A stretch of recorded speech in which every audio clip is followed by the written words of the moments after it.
ध्रुव को विष्णु लोक की प्राप्ति। श्री मैत्रेय जी कहते हैं, बद्रिकाश्रम में ध्रुव जी ने पवित्र जल में स्नान कर इंद्रियों को शांत किया। फिर स्थिर आसन से बैठकर प्राणायाम द्वारा वायु को वश में किया। तदनंतर मन के द्वारा इंद्रियों को बाह्य विषयों से हटाकर मन को भगवान के स्थूल विराट स्वरूप में स्थिर कर दिया। उसी विराट रूप का चिंतन करते करते वे अंत में ध्याता और ध्येय के भेद से शून्य निर्विकल्प समाधि में लीन हो गए और उस अवस्था में विराट रूप का भी परित्याग कर दिया। इस प्रकार भगवान श्री हरि के प्रति निरंतर भक्ति भाव का प्रवाह चलते रहने से उनके नेत्रों में बार बार आनंद अश्रुओं की बाढ़ सी आ जाती थी। इससे उनका हृदय द्रवीभूत हो गया और शरीर में रोमांच हो आया। फिर देहाभिमान गलित हो जाने से उन्हें मैं ध्रुव हूं इसकी स्मृति भी ना रही। इसी समय ध्रुव जी ने आकाश से एक बड़ा ही सुंदर विमान उतरते देखा। वह अपने प्रकाश से दसों दिशाओं को आलोकित कर रहा था, मानो पूर्णिमा का चंद्र ही उदय हुआ हो। उसमें दो श्रेष्ठ पार्षद गदाओं का सहारा लिए खड़े थे। उनके चार भुजाएं थीं, सुंदर श्याम शरीर था, किशोर अवस्था थी और अरुण कमल के समान नेत्र थे। वे सुंदर वस्त्र, किरीट, हार, भुजबंद और अति मनोहर कुंडल धारण किए हुए थे। उन्हें पुण्य श्लोक श्री हरि के सेवक जान ध्रुव जी हड़बड़ाहट में पूजा आदि का क्रम भूलकर सहसा खड़े हो गए और ये भगवान के पार्षदों में प्रधान है ऐसा समझकर उन्होंने श्री मधुसूदन के नामों का कीर्तन करते हुए उन्हें हाथ जोड़कर प्रणाम किया।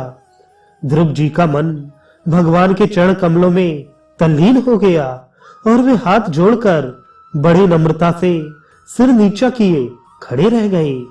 तब श्री हरि के प्रिय पार्षद सुनंद और नंद ने उनके पास जाकर मुस्कुराते हुए कहा।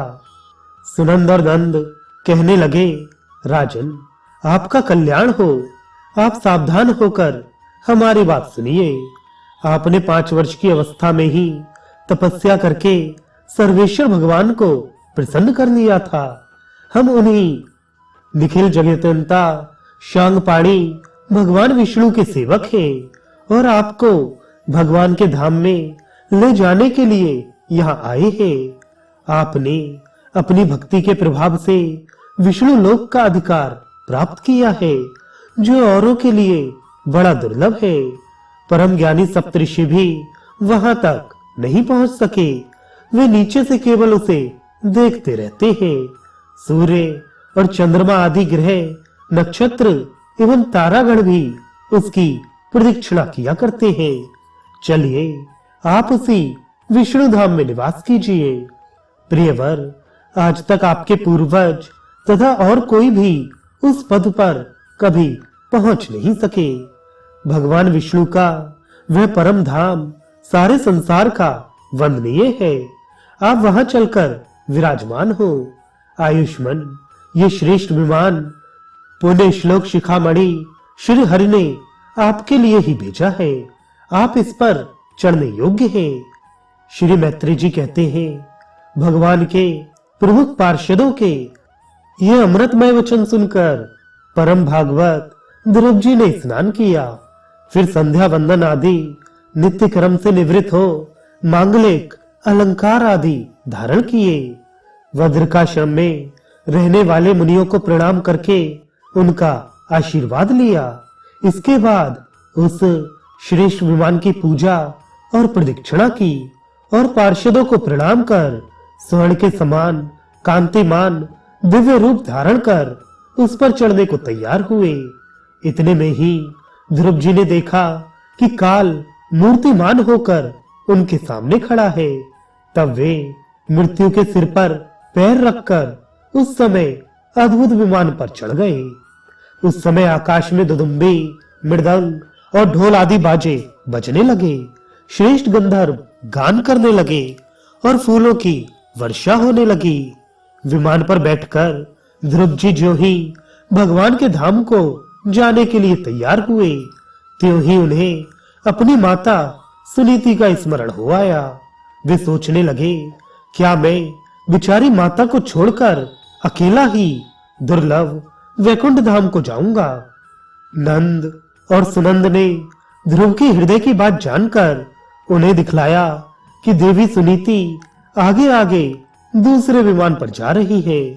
उन्होंने क्रमशः सूर्य आदि सभी ग्रह देखे।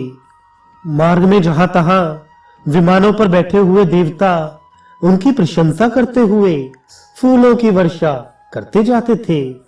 उस दिव्य विमान पर बैठकर ध्रुव जी त्रिलोकी को पार कर सप्तऋषि मंडल से भी ऊपर भगवान विष्णु के नित्य धाम में पहुंचे। इस प्रकार उन्होंने अविचल गति प्राप्त की है। यह दिव्य धाम अपने ही प्रकाश से प्रकाशित है। इसी के प्रकाश से तीनों लोक प्रकाशित है।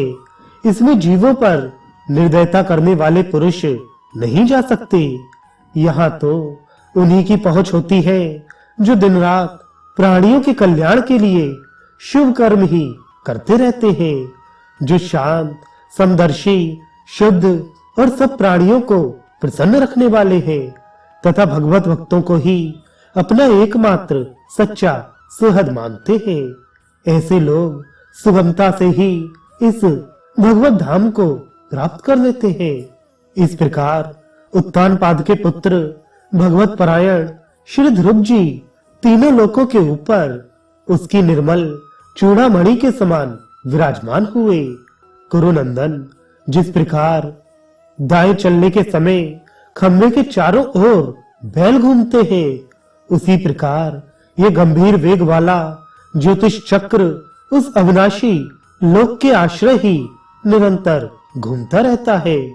उसकी महिमा देखकर देवऋषि नारद ने प्रचेताओं की यज्ञशाला में वीणा बजाकर ये 3 श्लोक गाए थे।